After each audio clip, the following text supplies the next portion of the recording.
इस बार गांव में ठंड कुछ ज्यादा ही पड़ रही थी। कई लोग तो रजाई ओढ़कर अपने घरों में दुबके थे। हवा चुभन भरी थी। धुंध लगातार गहराती जा रही थी और रात का सन्नाटा थोड़ा थोड़ा डर भी पैदा कर रहा था।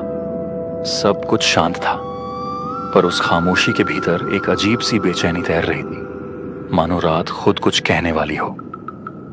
उस रात हम लोग प्रतिदिन की तरह ही दिन भर का कामकाज निपटाकर 3-4 गांव वाले चौपाल पर जमा थे। सालों से हमारी यह आदत रही है कि काम खत्म करके यहां बैठते हैं, थोड़ी देर गपशप करते हैं, तब जाकर सुकून मिलता है। अरे भाई, इस साल तो ठंड ने सच में कहर ढा दिया है। रात को लगता है जैसे माघ महीने वाला पाला पड़ रहा हो। सुबह सुबह ट्रैक्टर स्टार्ट करने से पहले ही हाथ सुन्न पड़ जाते हैं। इतनी कड़क ठंड पहले कब पड़ी थी, याद ही नहीं पड़ता। मुझे तो उस बात की चिंता है जो प्रीतम ने कल रात कही थी। बस वही बात मेरे दिमाग में घूम रही है। अरे किस बात की चर्चा कर रहे हो तुम दोनों? मुझे भी बताओ ना। आखिर ऐसी कौन सी बात है जिसने तुम्हें इतना परेशान कर रखा है? धीरे बोलो भाई। प्रीतम ने बताया कि कल रात नदी के किनारे एक अजीब सी परछाई घूम रही थी। एक औरत की परछाई, वह भी बिल्कुल अकेली। उसे देखकर तो प्रीतम बेहोश होते होते बचा था। अरे भाई, ये हवा तो सच में हड्डी खंपा देने वाली चल रही है।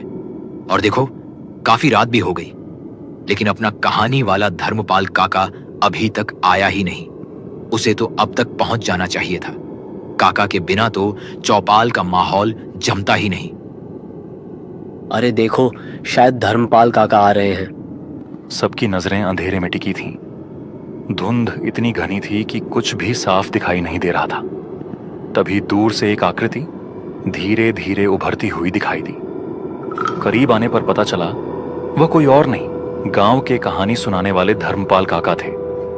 काका बिना एक शब्द बोले चौपाल में आए और धीरे से आकर आग के बिल्कुल पास बैठ गए। अरे काका, आज आपने इतनी देर कैसे कर दी? हम सब आपका ही इंतजार कर रहे थे। कहीं गांव से बाहर या दूसरे खेत पर गए थे क्या?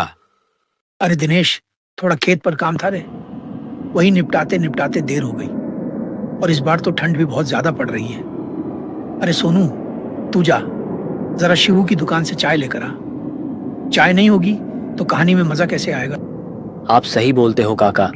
कहानी सुनते सुनते गर्म चाय पीने का मजा ही कुछ और होता है।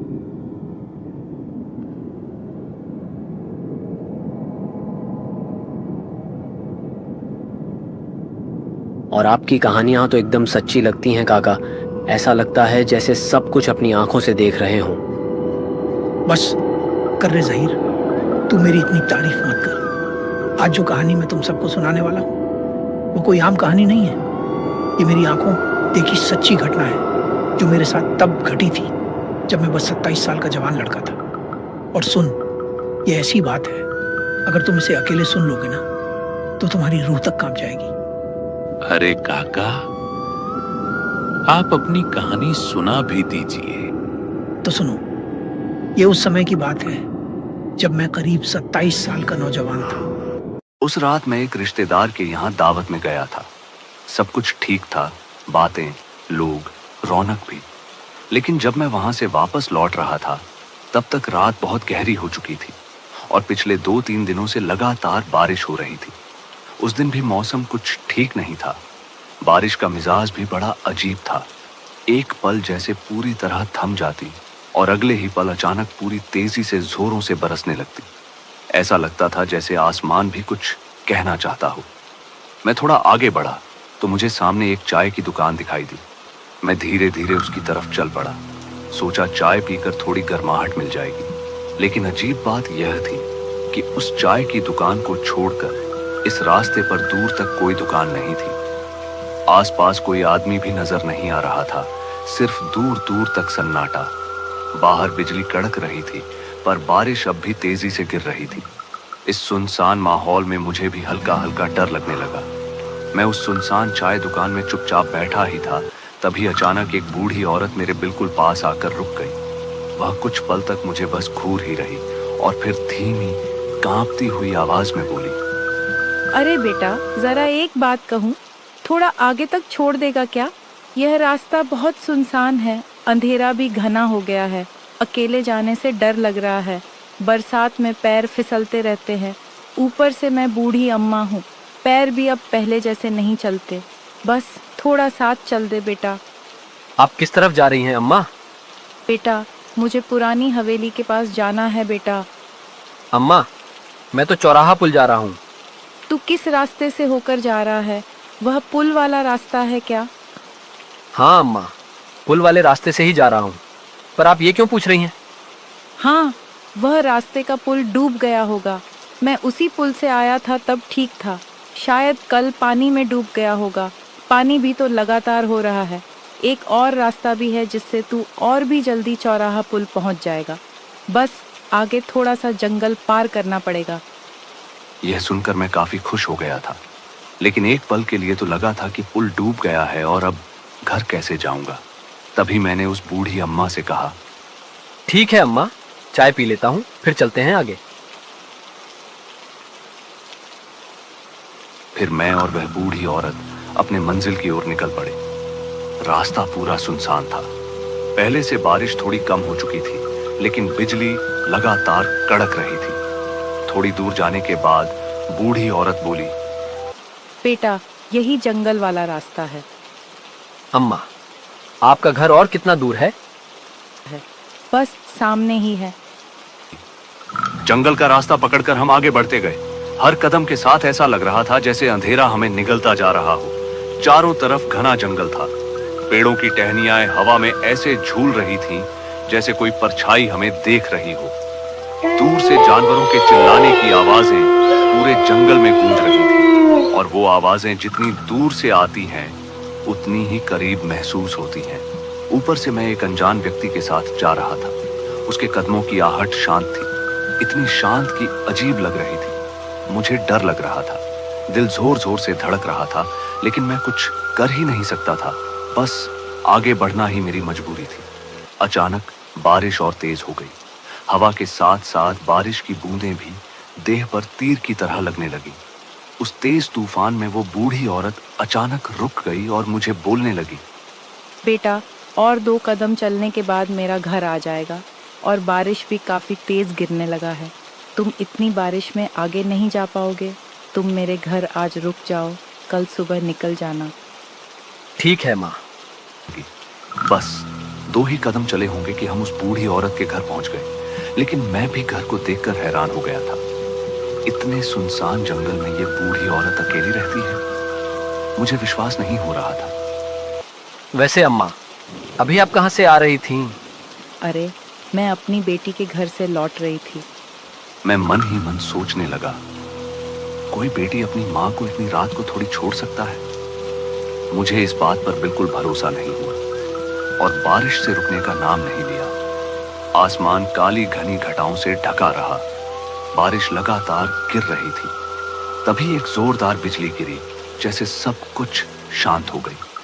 अचानक कहीं से किसी औरत के चिल्लाने की आवाज आई। मुझे ऐसा लगा कोई आसपास से चिल्ला रहा है, लेकिन मैं जब घर आ रहा था तब साफ साफ देखा था कि इस घर के अलावा आसपास कोई एक भी घर नहीं था।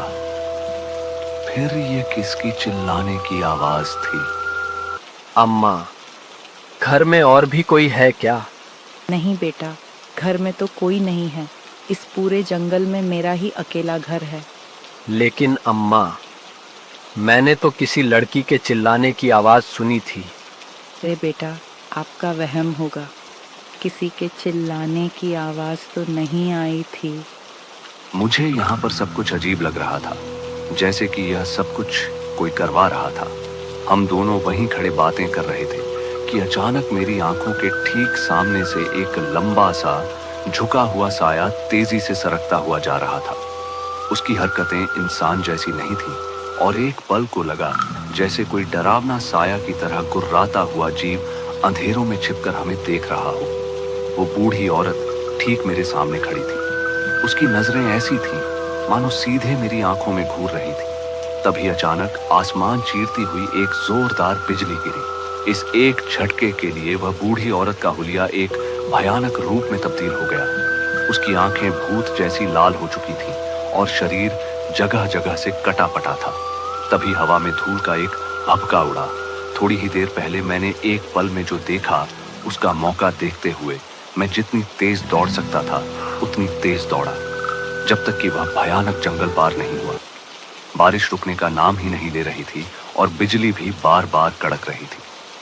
काफी देर लगातार भागने के बाद आखिरकार मुझे दूर एक गांव दिखाई दिया। जैसे ही मैं गांव के भीतर पहुंचा, मेरी नजर एक ऐसे घर पर पड़ी जिसके बाहर कुछ ग्रामीण बैठे थे। मैं सीधा उन्हीं की ओर बढ़ गया। अरे कौन हो भाई, इतनी रात को कहां से आ रहे हो? मेरे साथ जो भी घटा था, हर बात मेरी उन गांव वालों के सामने बताई। मेरी बातों को सुनकर वे सब स्तब्ध रह गए थे और मेरी तरफ देखते रहे। अरे भाई, वहां नीचे देखते रहोगे क्या? ऊपर आकर बैठो। मैं कांपते कांपते ऊपर गया था और सबके बीच बैठ गया। मेरी हिम्मत नहीं हो रही थी कि मैं वहां से घर की तरफ जाऊं।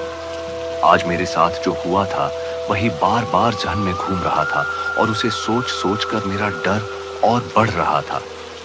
ऊपर से जोरदार बिजली यह बोल रही थी और पानी झरता जा रहा था। क्या तुम उसी छोटे जंगल वाले रास्ते से आए हो? अरे भाई, उस रास्ते में तो अक्सर अजीब अजीब घटनाएं होती रहती हैं। अच्छा किया जो तुम वहां से भाग निकले, क्योंकि कुछ साल पहले उसी रास्ते पर एक बूढ़ी औरत का घर था। उस दिन भी जोरदार बारिश और तूफान चल रहा था। तभी एक भारी भरकम पेड़ उसके घर पर गिर गया। वह वहीं दबकर मर गई। तभी से लोग उस जंगल से होकर आने जाने से डरते हैं।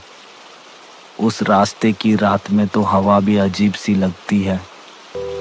उस रात मुझ में इतनी हिम्मत नहीं बची थी कि घर वापस जा सकूं। गांव वालों से थोड़ी देर बातचीत करने के बाद एक काका ने मेरे लिए वहीं सोने का इंतजाम कर दिया। मैं चारपाई पर लेट तो गया, लेकिन आंखों में नींद का नामो निशान नहीं था। रास्ते में देखा हुआ वह भयावह मंजर बार बार दिमाग में घूम रहा था। मैं जितना सोने की कोशिश करता, उतना ही डर मेरे भीतर जाग उठता और मुझे पूरी रात जगाए रखता। अगले दिन सूरज की पहली किरण पड़ते ही मैं जल्दी से अपने घर की ओर लौटा।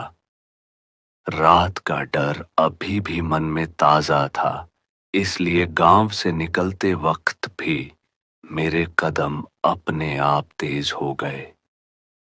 उस रात के बाद मैंने कसम खा ली थी कि जिंदगी में कभी भी शॉर्टकट नहीं लूंगा। घर जल्दी पहुंचने की जल्दी में जिस जंगल के रास्ते से मैं आया था, वही रास्ता मेरी सबसे बड़ी गलती बन गया। उस खौफनाक अनुभव के बाद मैं जहां भी जाता, पहले रास्ते की पूरी जानकारी लेता, फिर ही कदम आगे बढ़ाता। काका, आपने जो कहानी सुनाई है ना, अभी भी ऐसा लग रहा है जैसे वो सब मेरी आंखों के सामने ही हो रहा हो। सच कहूं तो डर के मारे मेरे पूरे बदन में सिहरन दौड़ गई और मेरे रोंगटे खड़े हो गए। एक बात हमेशा याद रखना, जिंदगी में अगर कभी किसी सुनसान जगह पर या जंगल के रास्ते में कोई तुम्हें मिले और मदद मांगे, तो बिना सोचे समझे आगे कदम मत बढ़ाना। ऐसी जगहों पर कौन असली है और कौन नहीं, ये समझना आसान नहीं होता।